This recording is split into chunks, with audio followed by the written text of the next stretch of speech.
Hello there, welcome back to the channel. In this video, I will show you how you can get Netflix on your MacBook. Uh, there are no available option to download Netflix app on your MacBook, so I will show you how you can create shortcut of Netflix on your MacBook. I am showing you from this uh, from Windows, but process the same.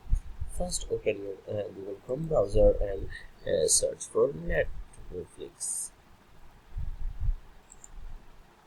Then open the website, and now what you have to do now, go to three dot icon, and then from here select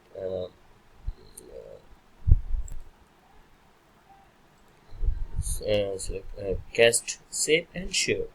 Now from here select create shortcut and give it a name Netflix, then select create, and it will be created as shortcut for you on the desktop.